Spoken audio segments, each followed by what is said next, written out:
Bonjour à tous et merci de toujours suivre le 12h30 de RTI2. À la une de l'actualité, pour sauver des vies, je quitte les zones à risque démarrées le 5 juin dernier. Cette opération du ministère de l'Hydraulique, de l'Assainissement et de la Salubrité se poursuit. Et puis avoir 0 cas d'accident de la circulation dans la ville de San Pedro, la gendarmerie régionale sensibilise les motocyclistes. Le sommeil des populations de Williamsville a été perturbé le mercredi 27 juillet 2022 à 6 h du matin. Pour cause, le déguerpissement du site Wall City déclaré zone à risque par les autorités compétentes. Une destruction qui survient après le démarrage samedi 5 juin 2022 de l'opération déguerpissement baptisée « Pour sauver ma vie, je quitte les zones à risque », une initiative du ministère de l'Hydraulique, de l'Assainissement et de la Salubrité. Yacouba Koulibaly, Clarisse Konyala et Ami Koulibaly. Les habitants de Wall City à Williamsville, dans la commune d'Adjamé, sont sortis de leur sommeil tôt ce matin par les bruits des bulldozers venus détruire leurs habitations.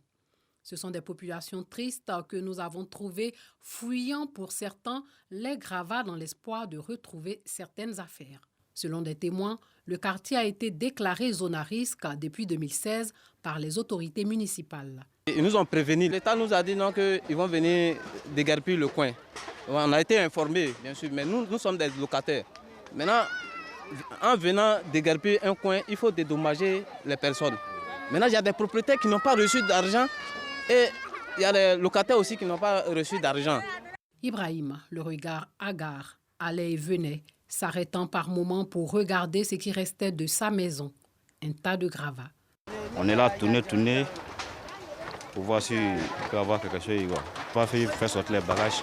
On va faire sortir les bagages, mais la police dit que quelqu'un va monter un bagage. Beaucoup parmi ces déguerpis dormiront à la Belle Étoile. Les plus chanceux ont trouvé refuge chez des voisins. Ce sont nos frères, on est ensemble, ils ont un problème, on ne peut pas les aider, on ne peut pas les laisser. Ali n'a pu sauver que quelques affaires lui appartenant. Le reste a été détruit par les grandes lames de ces bulldozers. Un fauteuil, un matelas, c'est que j'ai pris télé là pour sortir.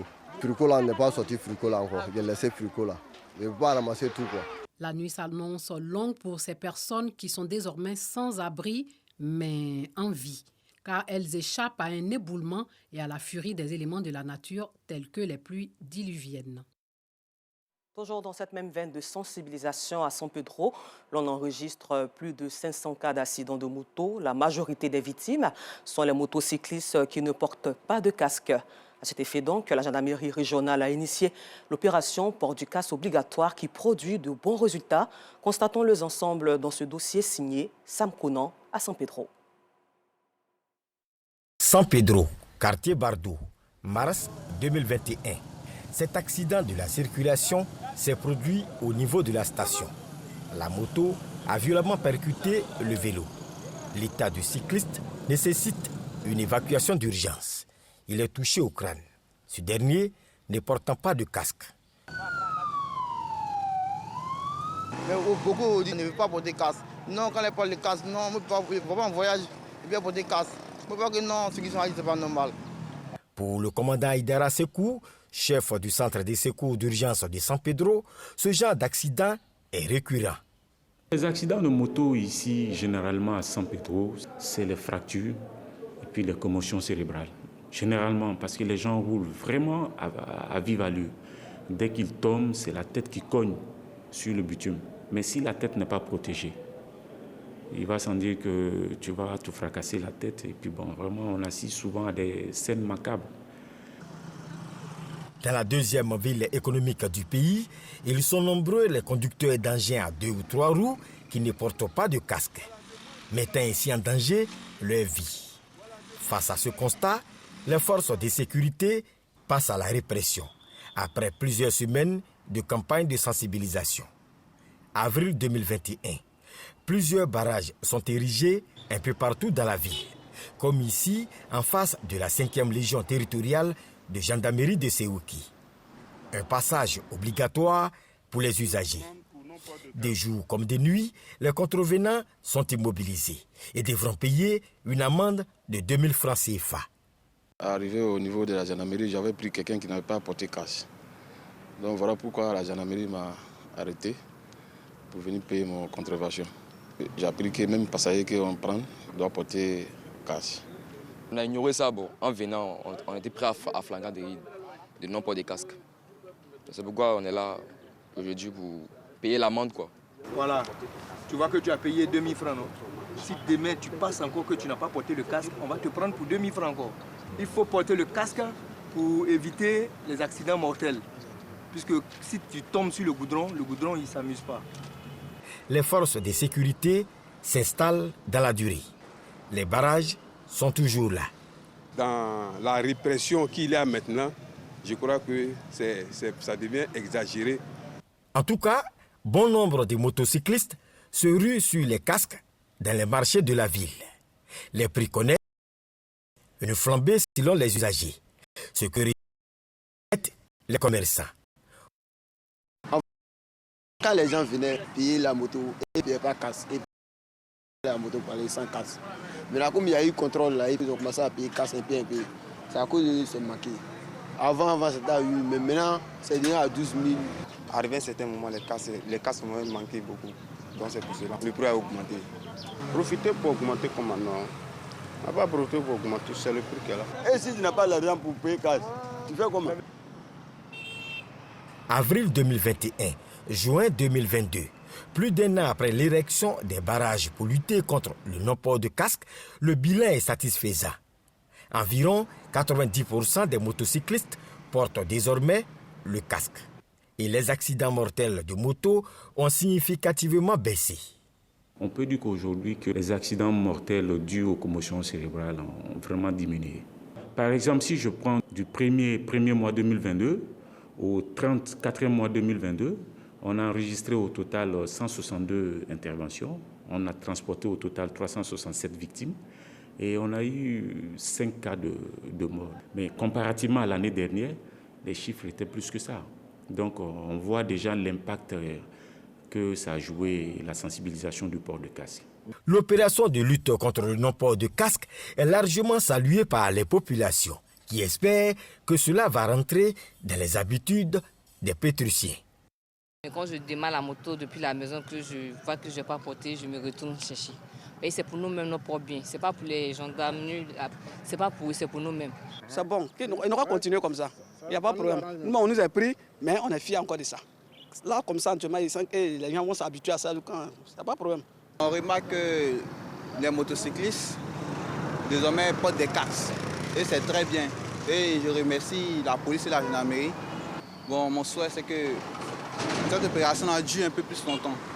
Pour que ça reste dans l'habitude des motocyclistes.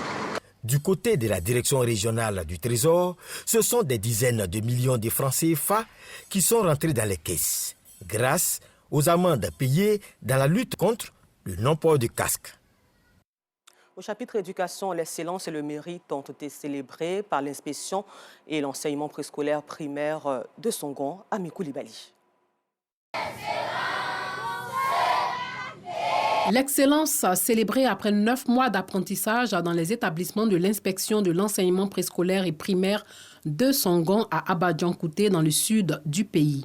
Nous sommes au-dessus de la moyenne nationale qui est de 64,76%. Et je suis confiante que la prochaine fois, nous pourrons encore plus nous rapprocher des 100%, pourquoi pas. À Songon, nous avons la passion du mérite, la culture du travail bien fait et le culte de l'excellence. Vous conviendrez donc avec moi qu'au-delà du rituel et de la symbolique des célébrations, la journée d'aujourd'hui va créer une saine émulation entre les différents acteurs de la circonscription de Songon. Je suis heureuse d'avoir reçu ce cadeau. Je vais dire à mes camarades de bien travailler. Quand bien travailler, tu reçois des cadeaux. Mes amis, faites comme moi et on va vous remettre des cadeaux. Moi, j'ai eu plusieurs cadeaux parce que j'étais le meilleur des meilleurs. Il faut vraiment travailler parce que là, actuellement, je suis très heureux. Très heureux. Je sais que ma grande sœur qui est au ciel, elle est très heureuse pour moi. Avec un taux de réussite de plus de 90% au CEPE, le parent a félicité la directrice de l'IEPE de Songon pour son abnégation au travail. Vous avez entendu de vous-même les points qu'ont obtenus ces enfants. 158, 159. C'est excellent ça.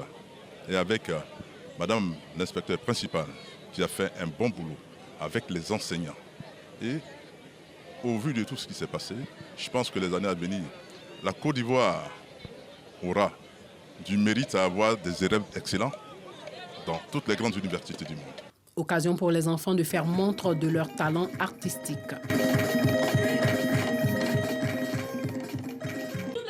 Bonjour monsieur.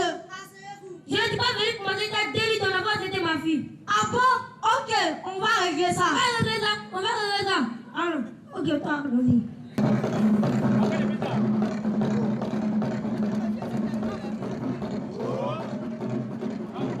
Plusieurs prix ont été remis aux apprenants et enseignants. Lors de cette première édition, les chefs de village qui se sont le plus impliqués dans les activités éducatives ont aussi été distingués. ADN, attestation d'identité nationale, un film qui met à nu quelques tares de nos sociétés africaines, produit par Fimé Nanga, réalisé par Pierre Laba. Ce long métrage nous parle des difficultés d'un enfant conçu suite à un viol. Clément Boucaud. Les faits se déroulent à Koko, dans le département de Jacquesville. Une jeune fille, née avec une déficience mentale, est violée à plusieurs reprises, à des intervalles de temps différents, par différents hommes du village. Enceinte, elle met au monde un fils qui va changer le cours des choses dans son village natal. Salomon Junior a joué le rôle de ce fils, le rôle principal dans ADN, attestation d'identité nationale. Un long métrage d'1h20, une grande première pour le jeune homme de 24 ans. J'avais quitté Boaké pour venir faire le casting, j'étais en retard. Et puis, bon, par chance, ils m'ont pris parce que j'étais en dernière position. Et là, quand ils m'ont pris, on m'a dit que je serais acteur principal dans le film. Je ne savais rien. Donc, il y a le metteur en scène qui m'a coaché, vraiment. Et puis, après, on a fait quoi. Ça fait plus d'expérience. Parce que voilà, j'ai des années quand même d'expérience dans le cinéma depuis 2013. Voilà, donc on monte crescendo et ça fait plaisir de voir que les choses avancent. Produit par Fimé Nanga, acteur du monde culturel, ce film a été réalisé par Pierre Laba. C'est une histoire réelle qui se passe dans mon village. La dame même, elle vit encore. Je suis conseiller municipal à Jacquesville. J'ai constaté que dans ma campagne, il y a plein d'enfants qui n'avaient pas de papier. Et j'ai demandé, on me dit qu'il y a 49% ou 59% des enfants qui sont sans papier. Voici l'enfant d'une attardée qui est sans papier. Qu'est-ce qu'il faut faire? Donc c'était pour attirer l'attention de tous les parents qui ne font pas de papiers pour une question d'ignorance ou pour une raison qui ne leur est pas imputée, puisque une attardée, son enfant n'a pas de papiers, ce n'est pas elle. Mais il y a des personnes qui sont bien informées, mais qui ne font pas de papiers pour les enfants. Et puis maintenant, les méfaits de l'avortement et maintenant les hommes politiques qui, en faisant la campagne, nous oublient que c'est un jeu et montrer qu'à la fin, quand on a perdu, on doit s'embrasser. 45% des acteurs qui ont joué dans ADN, ce sont des gens de Jacquesville, de Koko, de Tabot Cadence et de Dabou. La préparation du film, entre l'écriture et le tournage, nous avons pris 1 an. Nous avons pris 3 mois de post-production.